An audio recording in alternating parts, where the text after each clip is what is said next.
Good afternoon, कैसे हैं सभी? गुड आफ्टरनून सभी को। Good afternoon, good afternoon, good afternoon everybody, कैसे हैं सभी? तो गुड आफ्टरनून, गुड आफ्टरनून, जय हिंद, जय हिंद, जय हिंद। कैसे हैं सभी? स्वागत है आपका सुखोई एकेडमी में। सुखोई एकेडमी भारत के सबसे बेहतरीन डिफेंस इंस्टीट्यूट्स में से एक, सैनिक स्कूल, RIMC और मिलिट्री स्कूल में अपार सफलता के बाद अब हम तैयार हैं NDA के लिए, नेशनल डिफेंस एकेडमी खड़कवासला के लिए। अब सुखोई अपनी क्लासेस प्रोवाइड करा रहा है और 14 नवंबर को जो NDA सेकंड का जो पेपर है उसके लिए जो हमारी क्लासेस हैं वो बिल्कुल सबके लिए फ्री ऑफ कॉस्ट क्लासेस हैं।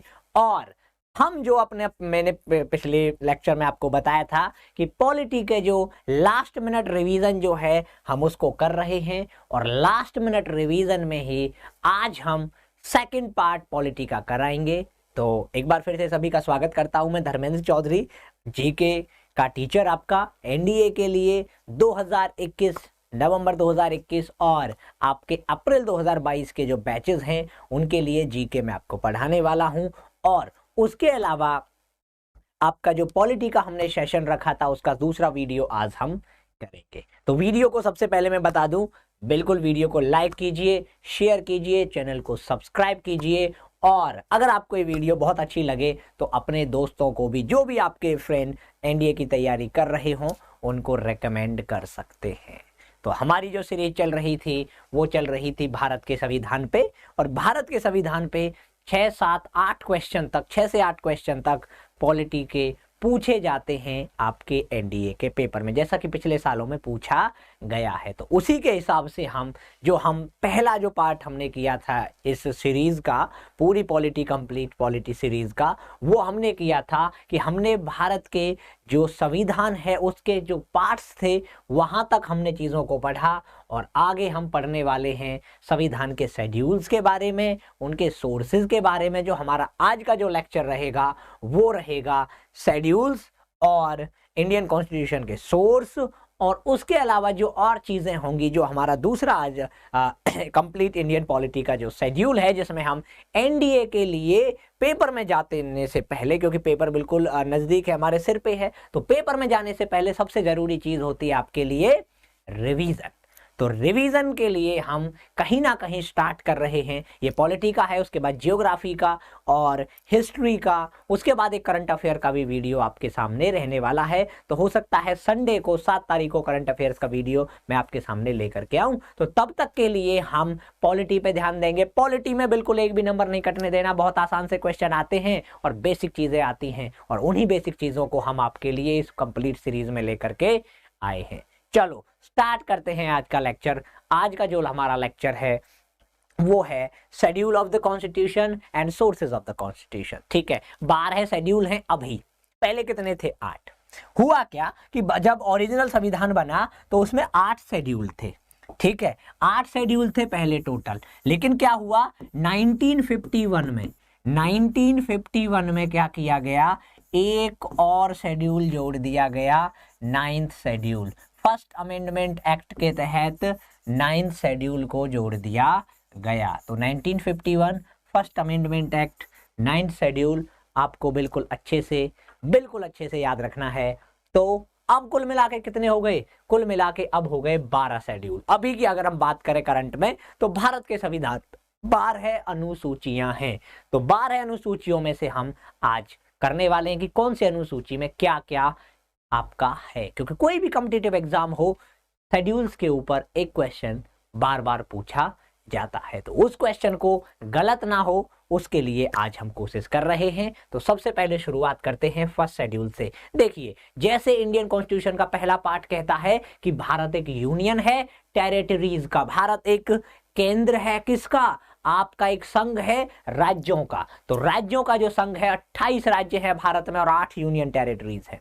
तो 28 राज्य और 8 यूनियन टेरिटरीज का भारत संघ है, और भारत के संविधान का पहला पार्ट पहला हिस्सा और पहली अनुसूची, पहला शेड्यूल दोनों क्या कहते हैं कि भारत का जो स्टेट है, भारत के जो यूनियन है उसके जो स्टेट्स हैं उनका नाम और उसके अलावा यूनियन टेरिटरीज का नाम, दोनों आते हैं आपके पहले शेड्यूल में। तो बिल्कुल आपका आसान सा है कि पहला शेड्यूल क्या कहता है कि भारत के स्टेट्स और भारत की यूनियन टेरिटरीज, ठीक है, और उसके बाद उनका टेरिटोरियल जुरिस्डिक्शन क्या होता है कि भाई कहाँ पे हाई कोर्ट जो है, जैसे आप पटना में चले जाएंगे बिहार में तो वहां पे बिहार का हाई कोर्ट का लॉ लागू होगा, जो भी आप वहां पे चीजें जाएंगी वो बिहार हाई कोर्ट के जाएंगे, जुडिशरी चीजें जाएंगी। हरियाणा में रहोगे तो चंडीगढ़ जाएंगी। ऐसा नहीं है कि हरियाणा में आप हो, कोई चीज हुई और आपको यहाँ से पिटीशन दायर करना है तो सुप्रीम कोर्ट में करेंगे, या आप हरियाणा में हो तो चंडीगढ़ हाई कोर्ट में करेंगे। ऐसा नहीं कि मैं यहाँ से और कहीं भी पिटीशन, देखो केस कहीं भी आप दायर कर सकते हो, लेकिन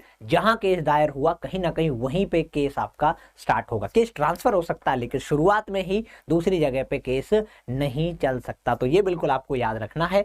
उसके बाद दूसरा जो शेड्यूल है वो शेड्यूल का क्या कहता है कि भाई आपकी अलाउंस जो मिलते हैं, तनख्वाह जो मिलती है, हमारे संविधान के जितने भी सदस्य हैं, हमारे संविधान में जो प्रधानमंत्री का पद है, संविधानिक जितने भी पद हैं, हाई कोर्ट का जज हो, सुप्रीम कोर्ट का जज हो, इलेक्शन कमिश्नर ऑफ इंडिया हो, कोई भी हो, कैग हो, तो कोई भी जो संवैधानिक पद है उसको क्या दी जाती है? तनख्वाह। तो वो तनख्वाह दी जाती है कंसोलिडेटेड फंड ऑफ इंडिया से। आर्टिकल 266 कहता है कंसोलिडेटेड फंड ऑफ इंडिया, वहां से सभी को तनख्वाह दी जाती है। तो वो जो तनख्वाह दी जाती है वो हमने सेकंड शेड्यूल में रखी। किस में रखी? सेकंड शेड्यूल में। जितने भी एमोल्यूमेंट्स तनख्वाह होती है, जितने भी अलाउंस होते हैं और जितने भी प्रिविलेज दिए जाते हैं, प्रिविलेज मींस आपका राष्ट्रपति को 340 घरों का एक मकान दिया जाता है जिसे हम राष्ट्रपति भवन कहते हैं। आपको पता है राष्ट्रपति भवन जो था उसमें सबसे पहले वायसराय रहते थे अंग्रेजों के, और इरविन पहले वायसराय थे जो राष्ट्रपति भवन में शिफ्ट हुए थे 1929 में।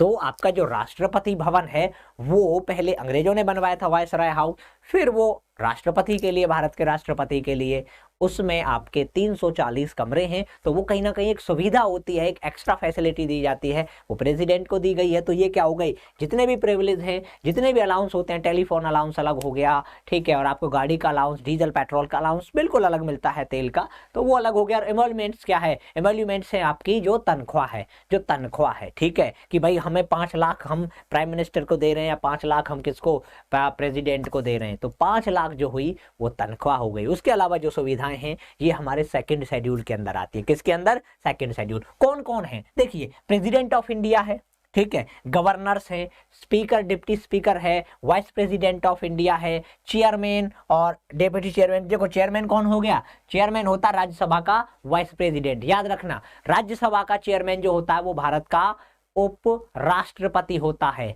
एम वेंकैया नायडू इस समय क्या है? भारत के राज्यसभा के चेयरमैन है। बिल्कुल याद रखना, बिल्कुल नहीं भूलना अच्छे से, ये बार बार क्वेश्चन पूछा जाता, आसान सा क्वेश्चन है कि राज्यसभा के चेयरमैन अभी कौन है। अगर राज्यसभा के हम डेप्यूटी चेयरमैन की बात करें तो अभी राज्यसभा के डेप्यूटी चेयरमैन का नाम क्या है? हरिवंश। क्या नाम है? हरिवंश हैं राज्यसभा के डेप्यूटी चेयरमैन। और उसके अलावा अगर हम बात करें लोकसभा के स्पीकर की तो ओम बिरला है लोकसभा के स्पीकर। और लोकसभा में इस बार क्या हुआ कि कोई भी डेप्यूटी स्पीकर 2019 की लोकसभा में बनाया ही नहीं गया। तो आपको समझ आ गए होंगे कि हम जो दूसरा शेड्यूल होता है उसमें तनख्वाह को रखते हैं, ठीक है।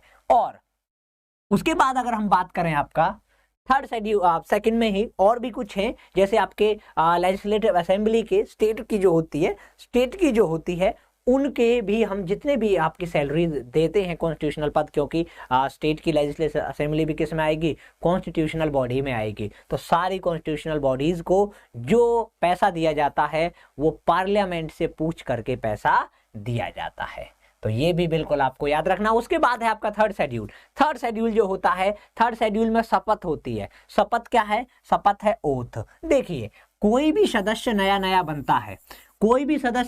बनता है तो उसको शपथ लेना जरूरी है, उसको शपथ लेना बहुत जरूरी होता है। अगर कोई भी नया मेंबर बिना शपथ के बैठ जाता है तो वो डिस्क्वालीफाई कर दिया जाएगा। मतलब वो शपथ लेगा भारत के संविधान की, भारत की संप्रभुता की, भारत की अपने एकता की और अपने पद की गोपनीयता की शपथ वो लेगा। आपने देखा होगा जब नरेंद्र मोदी प्रधानमंत्री बने थे तो 2014 में एक बहुत बड़ा प्रोग्राम उनकी शपथ के लिए आयोजित हुआ था, जिसमें आपके आसपास के देशों के भी राष्ट्राध्यक्ष आए थे। तो वो जो शपथ का जो प्रोग्राम होता है, वो शपथ का प्रोग्राम, जो भी शपथ किसी भी मेंबर की कॉन्स्टिट्यूशनल पद पे, वो थर्ड शेड्यूल में एलोकेट की गई है। अब जैसे प्रेसिडेंट की हम बात करें तो प्रेसिडेंट को शपथ कौन दिलाता है? प्रेसिडेंट को शपथ दिलाता है भारत का मुख्य न्यायाधीश, चीफ जस्टिस ऑफ इंडिया, जो सुप्रीम कोर्ट का चीफ जस्टिस होता है, वो दिलाता है शपथ आपके प्रेसिडेंट को। प्राइम मिनिस्टर को शपथ प्रेसिडेंट दिलाता है। ठीक है, तो ये बिल्कुल अच्छे से याद रखना, जो शपथ होती है इनके,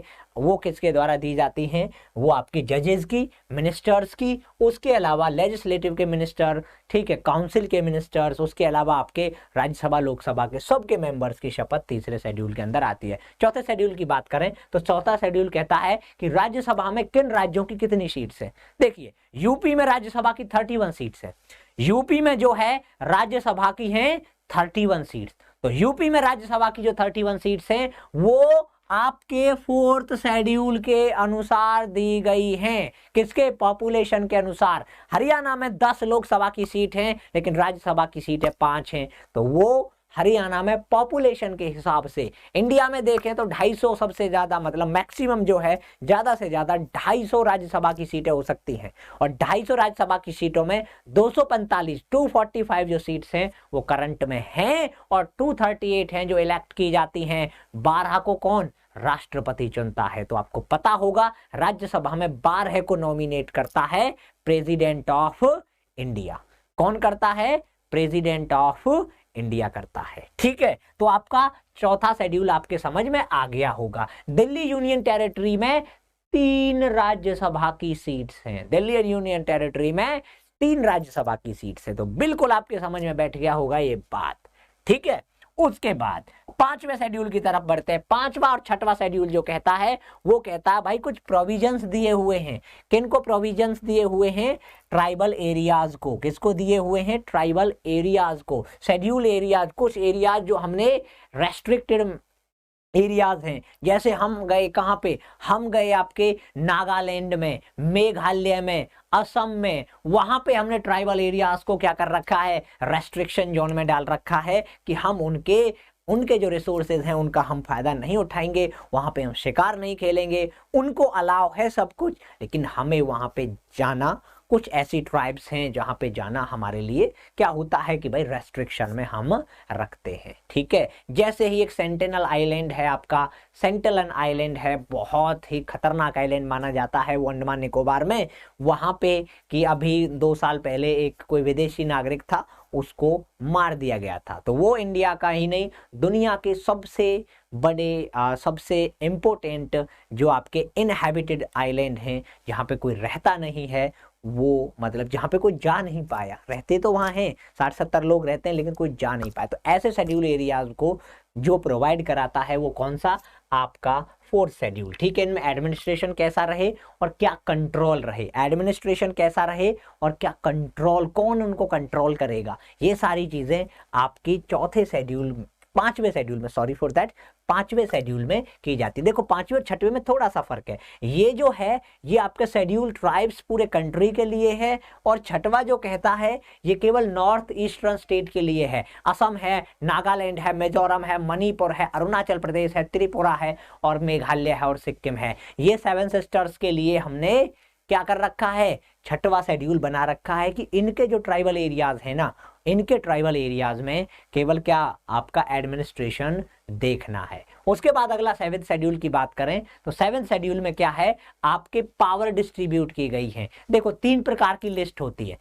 कुछ स्टेट की पावर्स होती है, रेलवे सेंटर की पावर जैसे हो गई, तो कुछ सेंटर की पावर हो गई, और कुछ पावर्स हैं दोनों के हाथ में। मेरे को एक बात बताइए आप कि पुलिस जो होती है, आपने कभी इंडियन पुलिस नहीं देखी होगी, भारत की पुलिस नहीं होती। ठीक है, रिजर्व पुलिस जरूर होती है भारत की, जो CRPF होती है, लेकिन क्या होता है कि जो आपकी राज्य की पुलिस होती है उसको पे अधिकार राज्य का होता है, ठीक है। एजुकेशन दोनों का मामला हो जाता है, एग्रीकल्चर भी दोनों का मामला हो जाता है, लेकिन कुछ हद तक ये किसके हाथ में होता है, ये स्टेट गवर्नमेंट के हाथ में ही होता है, ठीक है। लेकिन आपका रेलवे परमानेंट किसके है, सेंट्रल गवर्नमेंट के हाथ में है। तो कुछ आपकी लिस्ट है यूनियन की, कुछ है आपकी स्टेट की, और कुछ लिस्ट हैं जो आपकी दोनों की आती हैं। कुछ लिस्ट जो है आपकी वो किसकी रहेंगी, दोनों की रहेंगी, कनकरेंट लिस्ट जिनको बोला जाता है। तो 7वां शेड्यूल कनकरेंट लिस्ट हमने कहां से लिया है, ये हमने ऑस्ट्रेलिया से लिया है। अगर कनकरेंट लिस्ट की हम बात करें तो ये हमने कहां से, ये हमने ऑस्ट्रेलिया से लिया है। बार बार ये क्वेश्चन पूछा जाता है कि भाई हमने ऑस्ट्रेलिया से क्या लिया है, हमने ऑस्ट्रेलिया से कनकरेंट लिस्ट लिया है। आगे हम बताने वाले हैं आपको कि आपका जितने भी सोर्सेज हमारे रहे हैं कॉन्स्टिट्यूशन के, वो हम आगे आपसे डिस्कस करेंगे। उससे पहले मैं आपको बता दूं कि इस वीडियो को लाइक कीजिए, बिल्कुल भी कंजूसी नहीं करनी है वीडियो को लाइक करने में, बिल्कुल भी कंजूसी नहीं करनी है चैनल को सब्सक्राइब करने में। अगर आपको लगता है कि हमारा कंटेंट अच्छा है तो इसे शेयर भी कर दीजिए, और आपको लगता है कि हमारा आपके लिए बहुत हेल्पफुल होगा तो अपने दोस्तों को भी ये वीडियो रेकमेंड कर सकते हो। एनडीए का जो पेपर है वो 14 नवंबर को है, और आपके पास बिल्कुल गिनती के कुछ दिन बचे हैं। तो हम आपके लिए लेकर आए हैं, सुखोई एकेडमी आपके लिए लेकर आई है आपके लिए लास्ट मिनट रिवीजन के टॉपिक, लास्ट मिनट रिवीजन के टॉपिक आपके लिए हैं। और उसमें हमारी सीरीज का पहला जो टॉपिक है वो इंडियन पॉलिटी है, और पॉलिटी हम आपको करवा रहे हैं। ये हमारा दूसरा इस सीरीज का टॉपिक है। पहले में हमने पढ़ा था कि भारत का संविधान कैसे बना, क्या क्या चीजें हुई। दूसरे में हम पढ़ रहे हैं शेड्यूल कौन कौन से हैं। उसके अलावा हम पढ़ेंगे आपके सोर्सेज, क्योंकि सोर्सेज भी पूछे जाते हैं। 8 शेड्यूल की बात करें, बहुत इंपॉर्टेंट है, क्योंकि ओरिजिनली हमारे 8 ही शेड्यूल थे। 8 शेड्यूल जो है उसमें भारत की राष्ट्रीय भाषाएं हैं। अगर 8 शेड्यूल की बात करें तो पहले इस शेड्यूल में 14 भाषाएं थी। 8 शेड्यूल में 14 भाषाएं थी, फिर क्या हुआ, हमने 8 भाषाएं उसमें बाद में ऐड की हैं। पहले ओरिजिनली 14 भाषाएं थी, 8 बाद में ऐड कर दी, टोटल 22 हो गई। So we have 22 national languages, ठीक है। English and Hindi, they are not are national languages, they are official languages of India, but we do have 22 national languages, 22 national languages, ठीक है। If we talk about Bodo, ठीक है, संथाली, तो these are some of the national languages India. क्योंकि क्या है कि 22 राष्ट्रीय भाषाओं को हमने रखा है इस 8वें शेड्यूल में, ठीक है। और भाषाओं की बात करें तो 343 से लेके 351 तक जो आर्टिकल है वो आपका भाषाओं के लिए है, ठीक है। उसके बाद 9th शेड्यूल, 8वें शेड्यूल के बाद भारत का संविधान लागू हुआ, और पहला जो अमेंडमेंट एक्ट आया था 1951 में, उसके अनुसार कुछ कानूनों को 9वें शेड्यूल में डाला गया, और उन कानूनों को बदलना बड़ा मुश्किल हो जाता है। भारत के 9वें शेड्यूल में जो कुछ कानून हैं उनको बदलना हो जाता है बहुत मुश्किल। पहला अमेंडमेंट एक्ट आया था 1951 में, पहला अमेंडमेंट एक्ट आया था 1951 में, और इसमें कुछ कानूनों को रखा गया है, और इन कानूनों को बदलना हो जाता है बहुत कठिन, ठीक है। तो ये आपका आसानी से समझ में बैठ जाएगा। उसके बाद आपका 10th शेड्यूल, देखिए क्या होता था, आपने बहुत बार सुना होगा, आज भी सुनते हैं कि फला पार्टी का नेता दूसरी पार्टी में भाग गया, ठीक है। अब जब एक पार्टी का नेता दूसरी पार्टी में भाग जाएगा तो पार्टी कमजोर होगी, और भारत के संविधान ने जो माना कि लोकतंत्र जो है, हमारा जो लोकतंत्र है, उसके लिए ये बहुत गलत चीज है, उसके लिए बहुत ही हानिकारक चीज है कि कोई लोकतांत्रिक तरीके से चुना हुआ, जिसे हमने चुना था, उस कोई पार्टी को देख करके वो दूसरी पार्टी में भाग जाता है, खासकर उस पार्टी में जिसकी सत्ता है, तो वो क्या है, लोकतांत्रिक रूप से कहीं ना कहीं गलत है। तो 1985 में क्या किया गया, 1985 में 52nd अमेंडमेंट एक्ट लाया गया, और उस 52nd अमेंडमेंट एक्ट के तहत 1985 में राजीव गांधी की सरकार ने क्या किया कि भाई आपका एक नया वो बनाते हैं लॉ, जैसे बोलते हैं एंटी डिफेक्शन लॉ, कि कोई भी आदमी एक पार्टी छोड़ के दूसरी में नहीं जा पाएगा। अगर वो जाता है तो उसका सदस्यता जो है, उसकी जो मेंबरशिप है, वो क्या हो जाएगी, कैंसिल हो जाएगी। हुआ क्या था हरियाणा में 1967 में, हरियाणा में 1967 में ये हुआ कि आपके एक विधायक थे जिनका नाम था गयालाल, और गयालाल जो विधायक थे उन्होंने 3 दिन के अंदर एक पार्टी से दूसरी पार्टी में, दूसरी पार्टी से तीसरी पार्टी में, तीसरी से फिर अलग अलग, मतलब घूमते घूमते रहे। अब वो बार बार इधर से उधर घूमते रहे, तो भारत को कहीं ना कहीं लोकतंत्र को ये खतरा है कि भाई अगर हम लोगों के द्वारा चुने हुए आदमी ऐसे दल बदलेंगे तो दल बदल विरोधी कानून जो आया था वो 52वें अमेंडमेंट एक्ट 1985 में आया राजीव गांधी की सरकार ने, और उसके अनुसार अब एक नया नियम है कि अगर 50% से ज्यादा लोग एक पार्टी के जाते हैं दूसरी पार्टी में तभी वैलिड माना जाएगा दल बदल। बाकी अगर 50 में से 2 आदमी चले गए दूसरी पार्टी में तो दोनों की सदस्यता हो जाएगी रद्द। लोकसभा में हो, राज्यसभा में तो वैसे दल की कोई वो होती नहीं है, लोकसभा में हो या विधानसभा में हो, दोनों में ये दल बदल विरोधी कानून लागू होता है।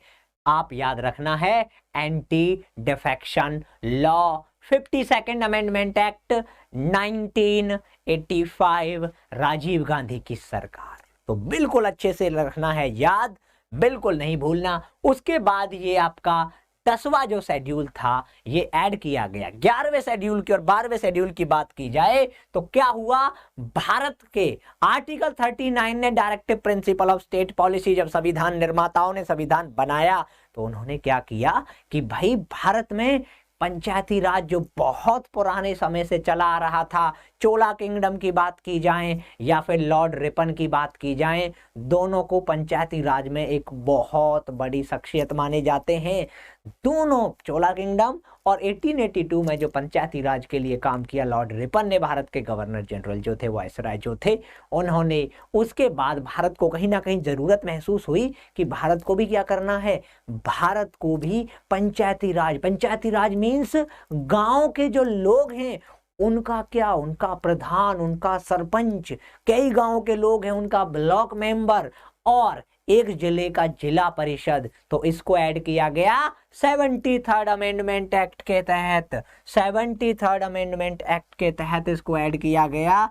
और 73rd अमेंडमेंट एक्ट के तहत जो आया था 1992 में, और 1993 में 24 अप्रैल को ये लागू हुआ। 1993 24 अप्रैल पंचायती राज डे, बिल्कुल अच्छे से याद रखना है आपको।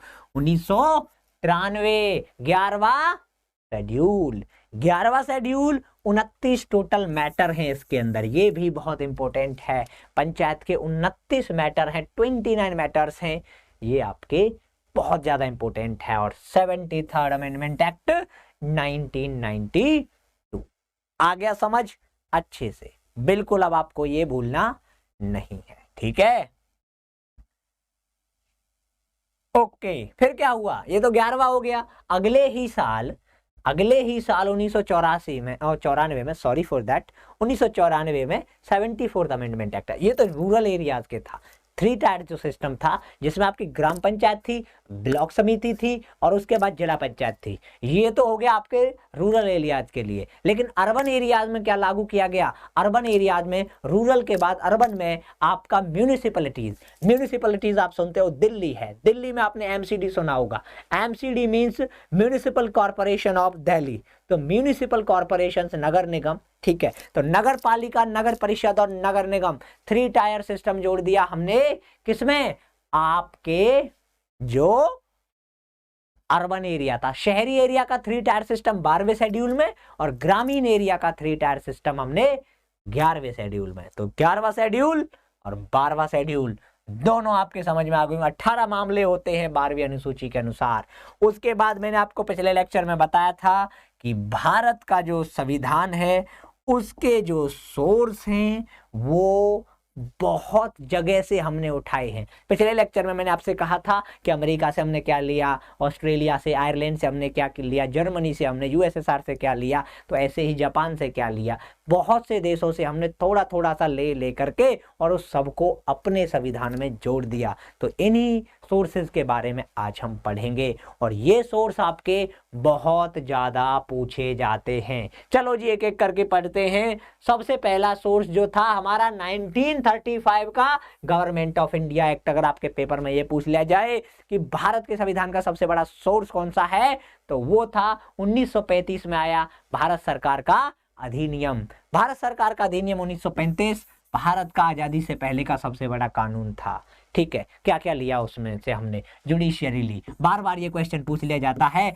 जुडिशियरी जो है वो हमने कहाँ से ली है? वो हमने भाई 1935 के संविधान से ली है, 1935 के संविधान से ली है। ठीक है, उसके बाद public service commission, public service commission भी जो है वो हमने 1935 से लिया है। देखिए हुआ यूं था कि यूपीएससी को तो 1919 में ही जारी कर दिया गया था कि 1919 के मॉन्टेग्यू चेम्सफोर्ड एक्ट के तहत, लेकिन स्टेट के जो पीसीएस थे उनको कब? उनको 1935 में लागू किया गया कि स्टेट में भी पीसीएस होंगे, प्रोविंशियल सिविल सर्विसेज होंगे, पब्लिक सर्विस कमीशन होंगे। जैसे यूपी में होता आपका Uttar Pradesh public service commission, Haryana में होता हरियाणा पब्लिक सर्विस कमीशन, ऐसे हर राज्य में है जो बड़े बड़े नौकरियों के लिए यूपीएससी की तर्ज पर खोले गए हैं। तो वो कब आपके ऐड किए गए? 1935 में। उसके बाद फेडरल स्कीम, ये भी बहुत इंपॉर्टेंट है कि भाई राज्यों की शक्तियों को हम कुछ शक्तियों को अलग रखेंगे। ठीक है, उसके बाद गवर्नर,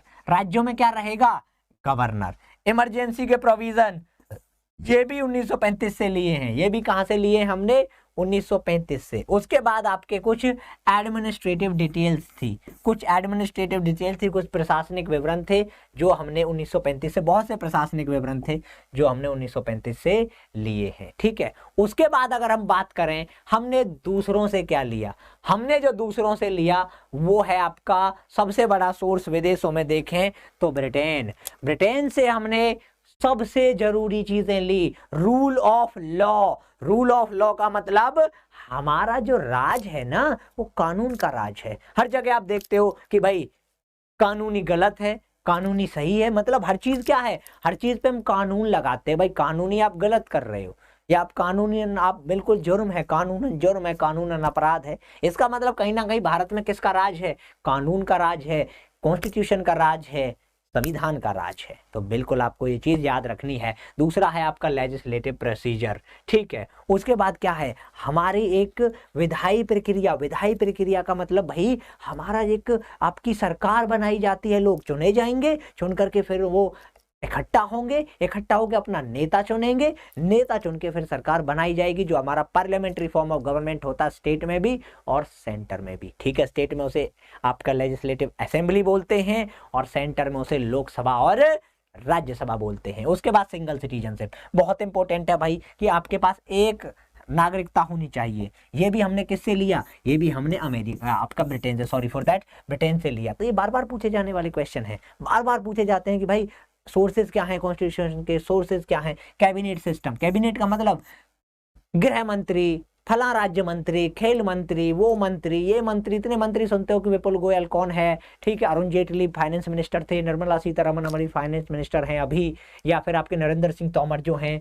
वो आपके एग्रीकल्चर मिनिस्टर हैं। तो ये सब कहाँ? ये सब आपका कैबिनेट सिस्टम कहलाता है और ये हमने ब्रिटेन से लिया है। क्या किया है? लिया है। उसके बाद कुछ आपकी प्रेरोगेटिव रेट्स का मतलब कुछ विशेष अधिकार रेट्स होती हैं, जैसे आपका मैंडासमस होता है। ठीक है, आपका क्या होता है? मैंडासमस होता है, हैबेस कॉर्पस होता है। तो ये रेट्स हमने कहाँ से ली हैं? ये रेट्स हमने ब्रिटेन से ली हैं। बिल्कुल याद रखना है आपको, ये रेट्स लिए हमने ब्रिटेन से। क्यू वारंटो, मैंडासमस हम आगे पढ़ाने वाले हैं, अब आपको जब फंडामेंटल राइट्स के बाद पढ़ाएंगे। क्यू वारंटो, मैंडासमस, ठीक है। और उसके अलावा आपका क्रिटेरियो एक होता है। ठीक है, तो ये क्या है? ये आपकी रेट्स हैं। उसके बाद अगर हम बात करें आपका बाइकैमरलिज्म का मतलब दो हमारे हैं, हाउस ऑफ कॉमन्स जिसे हम लोकसभा बोलते हैं और हाउस ऑफ लॉर्ड्स जिसे हम राज्यसभा बोलते हैं। ठीक है, उसके बाद कैग का ऑफिस,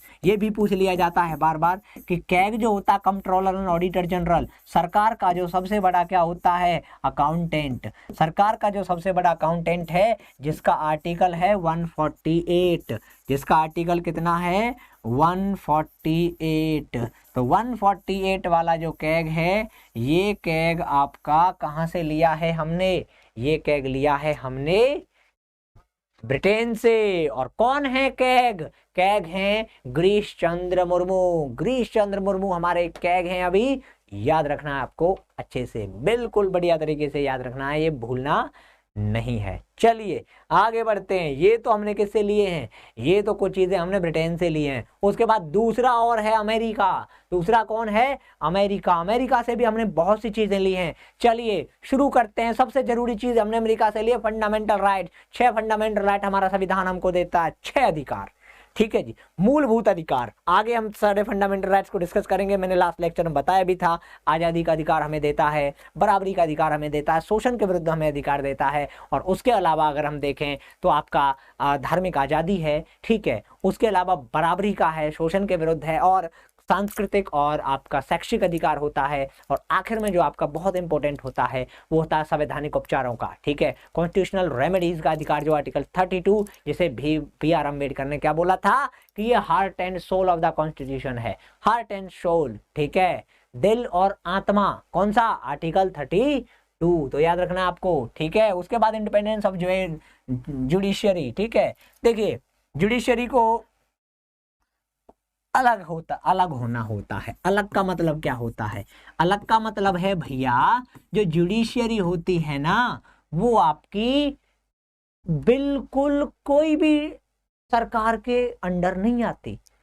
सरकार के खिलाफ सुप्रीम कोर्ट में, सरकार के खिलाफ हाई कोर्ट में केस कर सकते हो, कोई रोकने वाला नहीं है। मतलब जो इंडिया की न्यायपालिका है वो बिल्कुल पूरी तरीके से क्या स्वतंत्र है। देखो संविधान में तो स्वतंत्र ही बताया गया है, संविधान के हिसाब से देखें तो स्वतंत्र है। अब सच्चाई आपकी कुछ भी हो, इन्फ्लुएंस तो होता है नेताओं का, लेकिन संविधान के हिसाब से बिल्कुल क्या है, ये स्वतंत्र है। उसके बाद जुडिशियल रिव्यू का अधिकार है। जुडिशियल रिव्यू का मतलब होता है कि भाई न्यायिक समीक्षा। न्यायिक समीक्षा में क्या होता है कि आपका सुप्रीम कोर्ट का कोई भी निर्णय है या हाई कोर्ट का कोई भी निर्णय है तो उसको दोबारा देखा जा सकता है, उसको रिव्यू किया जा सकता है। ठीक है, रिव्यू करने का मतलब जैसे हमने PIL दाखिल किया तो PIL से क्या होगा, हम उसको दोबारा खोल सकते हैं किसी भी मामले को।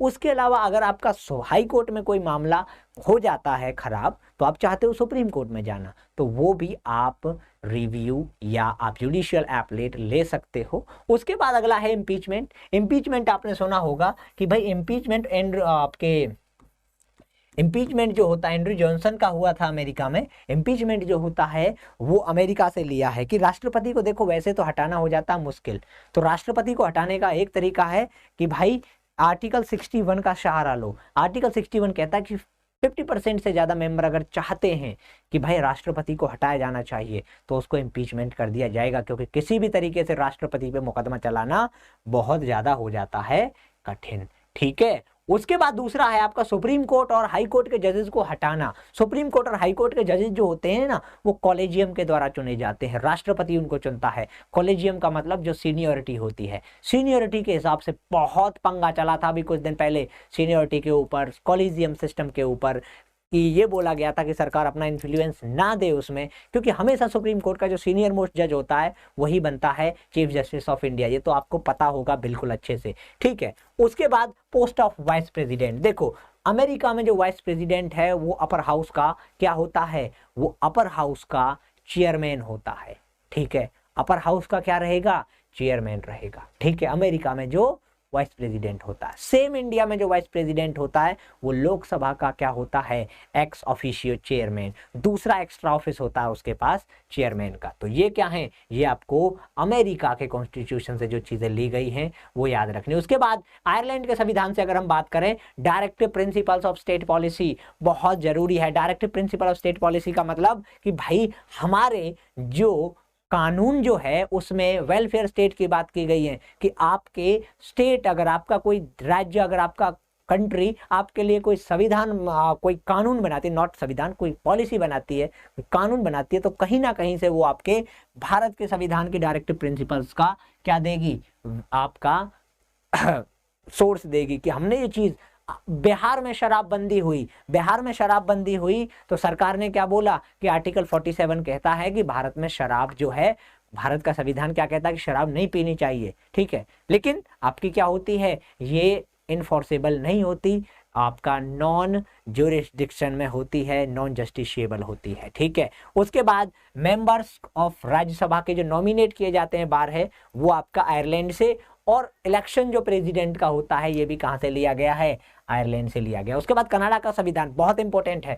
कनाडा का संविधान क्या है, कनाडा का संविधान है कि भैया आपके सेंटर और स्टेट का जो रिलेशन, फेडरेशन है, फेडरलिज्म, फेडरेशन हो गया, रेजिड्यूरी पावर्स हो गया, ठीक है। उसके बाद गवर्नर्स का, सेंटर स्टेट के गवर्नर बनाती है, ये भी हमने कहां से लिया, कनाडा के उससे, ठीक है। कहां से लिया है, कनाडा के। उसके अलावा आपके सर्वोच्च न्यायालय के सलाहकार का जो क्षेत्राधिकार होता है, जैसे हम क्या बोलते हैं, आपका एडवाइजरी ज्यूरिसडिक्शन बोलते हैं, वो भी हमने कहां से लिया गया, वो भी कनाडा से लिया गया। ये बहुत पूछा जाता है। और उसके अलावा ऑस्ट्रेलिया के कंकरेंट लिस्ट ली है, ठीक है। ट्रेड का फ्रीडम, ठीक है। उसके बाद कॉमर्स और इंटरकोर्स, मतलब कंकरेंट लिस्ट की बात करें, स्टेट की कुछ पावर, सेंटर की कुछ पावर, और उसके बाद आपके दोनों की कुछ पावर, ठीक है। तो कंकरेंट लिस्ट मतलब दोनों की पावर्स, ठीक है। उसके बाद 2 हाउसेज का ज्वाइंट सिटिंग, ये बहुत इंपॉर्टेंट है। ऐसे क्वेश्चन पूछे जाते हैं जो कभी कभी हमें नहीं ध्यान में रहते, कि दोनों हाउस जब मिलते हैं किसी भी बिल पे, खासकर कोई भी बिल हो उस पे आपका कोई भी लॉक हो जाए, डेड लॉक हो जाए कि भाई ये बिल पास नहीं हो पा रहा दूसरे हाउस में, तो क्या होगा, प्रेसिडेंट बुलाएगा दोनों राज्यसभा और लोकसभा को, और राज्यसभा लोकसभा को जब प्रेसिडेंट बुलाएगा तो उसका जो अध्यक्ष रहेगा वो लोकसभा का स्पीकर रहेगा। ये हमने ऑस्ट्रेलिया के कानून से लिया कि भाई ज्वाइंट सिटिंग पॉसिबल है, ठीक है। उसके बाद जो वाइमर कॉन्स्टिट्यूशन था, जिसे हम बोलते हैं आपका जर्मनी, वाइमर कॉन्स्टिट्यूशन था जर्मनी का, वो क्या था कि भाई आपातकाल के दौरान सारे मौलिक अधिकारों का खंडन हो जाता है, सारे मौलिक अधिकार सस्पेंड कर दिए जाते हैं, निलंबन हो जाता है। तो ये किससे लिया हमने, ये लिया हमने जर्मनी, जो जर्मनी को पहले वाइमर कॉन्स्टिट्यूशन बोला जाता था, वाइमर साम्राज्य बोला जाता था उसे, ठीक है। उसके बाद फ्रेंच कॉन्स्टिट्यूशन से हमने रिपब्लिक का आइडिया लिया है, लिबर्टी का आइडिया लिया है, फ्रेटर्निटी का आइडिया लिया है,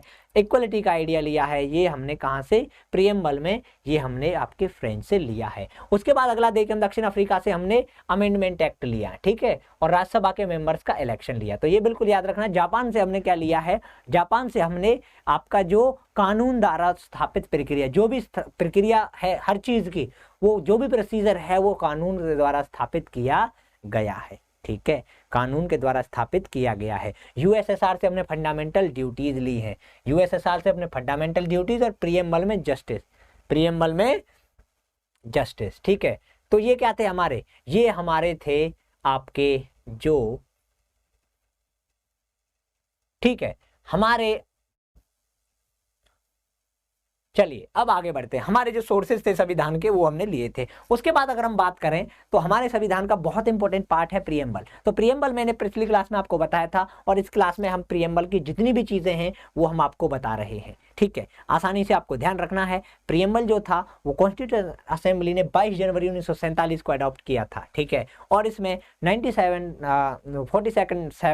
42nd amendment act 1976, sorry for that, ठीक है। ये आपका 3 वर्ड, सोशलिस्ट, सेक्युलर और इंटीग्रिटी, ये नए 3 वर्ड जोड़े गए थे। मिनी कॉन्स्टिट्यूशन मैंने आपको बताया था 1976 को क्यों बोला जाता है, ठीक है। उसके बाद आपका प्रियम्बल में जो इंपोर्टेंट वर्ड्स हैं उनकी अगर हम बात करें तो प्रियम्बल शुरू कैसे होता है, with the people of India, ठीक है, with the people of India. तो भारत, अगर प्रियम्बल में संविधान की शुरुआत के हिसाब से देखें तो भारत के 2 नाम हैं, India that is Bharat, India that is Bharat. अब इसमें क्या क्या है, भारत एक सोवरीन स्टेट है। सोवरीन होता है संप्रभु, मतलब खुद ही जिम्मेदार है, खुद पे डिपेंड है, ठीक है। खुद पे जो देश डिपेंड होता है, संप्रभु जो अपना भगवान खुद हो, उसे बोलते हैं सोवरीन। सोशलिस्ट का मतलब इंडिया में समाज के लिए काम किया जाता है, इंडिया की पब्लिक के लिए काम किया जाता है। सेक्युलर का मतलब कोई भी धर्म इंडिया में फॉलो नहीं किया जाता संविधान के अनुसार। डेमोक्रेटिक का मतलब क्या है कि भारत का जो संविधान कहता है कि ये भारत के लोगों के द्वारा, जो पार्लियामेंट है ये भारत के लोगों के द्वारा चुना जाएगा, ये जो है ये जनता के प्रतिनिधि होंगे। रिपब्लिक का मतलब भारत का एक संविधान है, भारत का एक हेड है जिसका नाम है प्रेसिडेंट, जिसका नाम क्या है, प्रेसिडेंट है, जो एग्जीक्यूटिव हेड है, जो पब्लिक के द्वारा चुना जाता है, क्योंकि वो पब्लिक के नुमाइंदों के द्वारा, सीधा पब्लिक के द्वारा नहीं चुना जाता, ठीक है। उसके बाद आपका इंडिया में तीन प्रकार की जस्टिस की बात की गई, सोशल जस्टिस, इकोनॉमिक जस्टिस और पॉलिटिकल जस्टिस। समाज में बराबरी हो, ठीक है, पैसे की ओर से बराबरी हो जिसे आप आर्थिक बराबरी कहेंगे, और तीसरा क्या है, तीसरा है राजनीतिक बराबरी। राजनीतिक बराबरी कैसे कि भाई ऐसा नहीं है कि आप कहीं कोई इलेक्शन पे खड़ा होना चाहता है और उसको खड़ा नहीं होने दिया जाएगा, तो राजनीतिक बराबरी भी इंडिया में कही गई है, ठीक है। उसके बाद आपका ठीक है, उसके बाद लिबर्टी की बात करें, इक्वलिटी की बात करें, फ्रेटर्निटी की बात करें, तो ये भी आपके जो शब्द हैं ये भी आपके, अब ये क्या है, ये आपका जो प्रियम्बल है, ठीक है, ये आपका जो तारीख का उल्लेख है वो कितना है कि कब अपनाया गया था, ये जिस दिन कंप्लीट हुआ था, जिस दिन प्रियम्बल आखिरी में क्या कब अपनाया गया कि भाई 26 नवंबर 1949 को हमने अडॉप्ट कर लिया है। एक प्रियम्बल होगा जिस दिन हमारा संविधान अडॉप्ट किया गया था, उसी दिन हमने प्रियम्बल अडॉप्ट कर लिया, ठीक है। उसके बाद फ्रेंच रेवोल्यूशन मैंने लास्ट क्लास में बताया था 1789 से हमने लिबर्टी, इक्वलिटी और फ्रेटर्निटी ली है, ठीक है। उसके अलावा हमने कुछ कीवर्ड्स हैं, कीवर्ड्स क्या हैं, सोवरीन है, सोशलिस्ट है, सेक्युलर है, डेमोक्रेटिक, रिपब्लिक, जस्टिस, ठीक है, आजादी और न्याय, ठीक है, बराबरी, भाईचारा, तो ये सब शब्द हमारे किसमें दिए गए हैं, संविधान के प्रियम्बल में दिए गए। एक एक करके अगर हम बात करें इन शब्दों की, तो सोवरीन मैंने आपको बताया था कि इंडियन दूसरों किसी पे डिपेंड नहीं है, खुद का भगवान खुद है और खुद ही अपने आंतरिक मामलों में अपना खुद का जिम्मेदार है, खुद के प्रति जिम्मेदार है, और कोई भी देश उसके आंतरिक मामलों में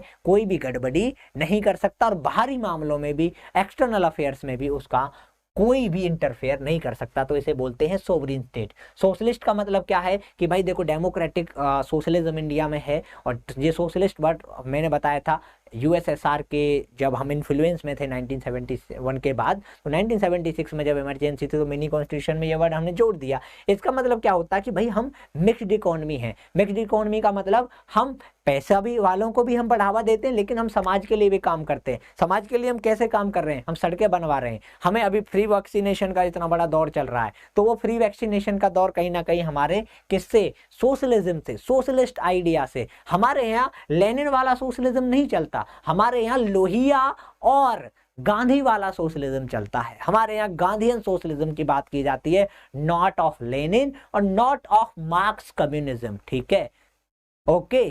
तो we do follow only Gandhian section of socialism, या गांधी का जो सोशलिज्म था, गांधी का जो तरीका था समाजवाद का, उसको हम फॉलो करते हैं, ठीक है।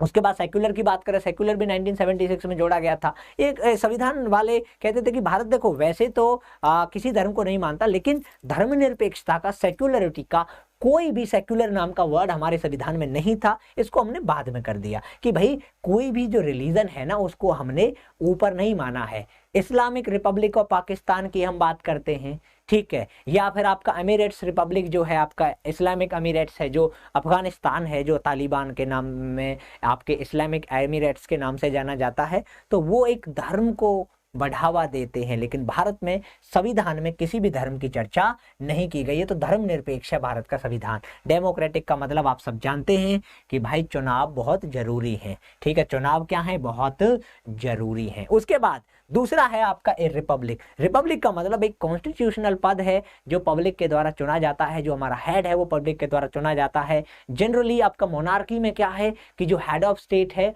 वो आपका कैसे, आपके उसका बेटा, उसका बेटा, उसका बेटा, मतलब पीढ़ी दर पीढ़ी आपके चलते आ रहे हैं, ठीक है। जैसे एलिजाबेथ सेकंड है, वो ब्रिटेन में मोनार्की है, लेकिन इंडिया में क्या है, इंडिया में आपका रिपब्लिक होता है, ठीक है। और उसके बाद प्रेसिडेंट जो है वो हेड ऑफ स्टेट है, बिल्कुल आपको पता। और फर्स्ट आपका इंडिया का फर्स्ट पर्सन कहलाता है, लेकिन इनडायरेक्टली चुना जाता है।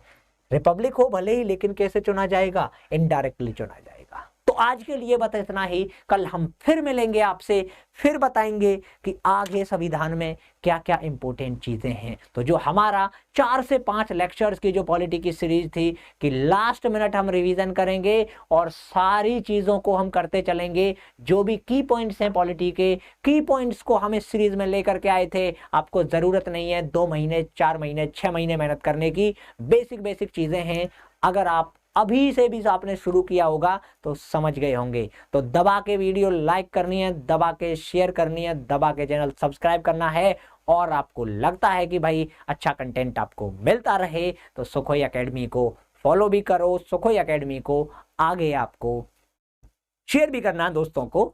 अपने लिंक कहीं भी शेयर कर सकते हो अगर आपको लगता है कि दोस्तों को आपके इस पॉलिटी की वीडियो से फायदा होने वाला। तो बिल्कुल बेसिक चीजें मैंने बताई थी, और बेसिक क्वेश्चंस अगर गलत हो जाते हैं सबसे ज्यादा होता है दुख।